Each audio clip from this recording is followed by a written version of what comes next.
So mga par, 3 buwan na lang nga po mag-uumpisa na ang national election dito sa Pinas. Nasiguradong siya naman ang magpapabisi sa ating pambansang hamao, Manny Pacquiao. Bagamat nag-viral pa rin mga idol sa social media ang paghamon ni Pacman sa current WBA lightweight champion Gervonta Tank Davis. Ayon ito sa article ng Seconds Out nung napanayam nila si Pacman. At ang tinanong naman si Boss Manny mga idol, bakit gusto talaga nito labanan si Tank Davis na isa ngayon sa mga dangerous fighters sa boxing sports? Isa lang ang naging sagot dito ni Pacman mga idol. Hindi daw siya natatakot kahit sino man ang kanyang kalaban. Papatunayan pa rin daw niya mga idol na kaya nito makipagsabayan sa mga batang fighter kagaya ni Davis Boy. Well, para sa atin mga idol, ina-expect na natin na itong sasabihin ni Pacman na hindi talaga siya natatakot kahit sino man ang kanyang kalaban sa edad na 46 anyos. Ganyan ang sasabihin ng isang fighter mga idol kapag sobrang tapang. Walang pake kahit sino man ang iharap sa kanya. At syanta natin mga idol, may nakita talaga si Boss Manny na mahinang galawan ni Tank Davis na kaya nito i-expose kapag siya ang nakalaban nito. Nagumpisa nga mga idol na hinamon ni Pacman itong si Tank Davis matapos manood si Pacman ng live ng laban ni Davis sa Ryan Garcia. Kaya ganun na lang talaga kalaki ang kumpiyansa ng ating fighting senator na palagan itong si Tank Davis sa bakbakan.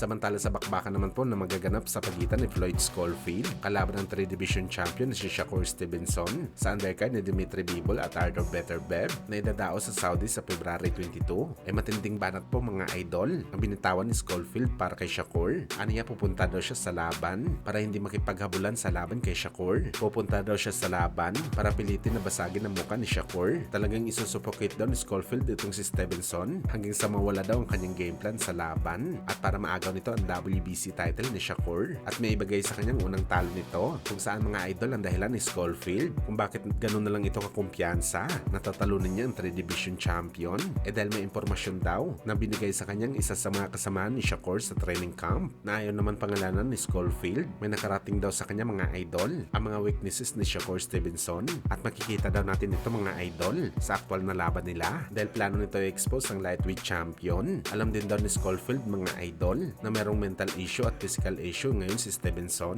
na siya daw ang sinabi ng kanyang espiya kaya talagang dudurugin niya daw ito sa laban para mas lalong mawalan ito ng kumpiyansa. Well, kung totoo mga idol ang sinabi ni Schofield na meron talaga pinagdadaanan si Shakur na hindi maganda at hindi ito parte ng kanyang mind games talagang delikado sa laban si Shakur. Alam naman kasi natin mga idol kahit mga boxing fans lang tayo na sobrang hirap talaga sa isang boxer na sumampa sa ibabaw ng boxing ring. Kung mahina ang mentalidad mo sa bakbakan talagang kakabahan ka sa laban pero gayon pa man daw hindi na magtataka si Schofield kung umatras ngayon si Shakur sa laban nila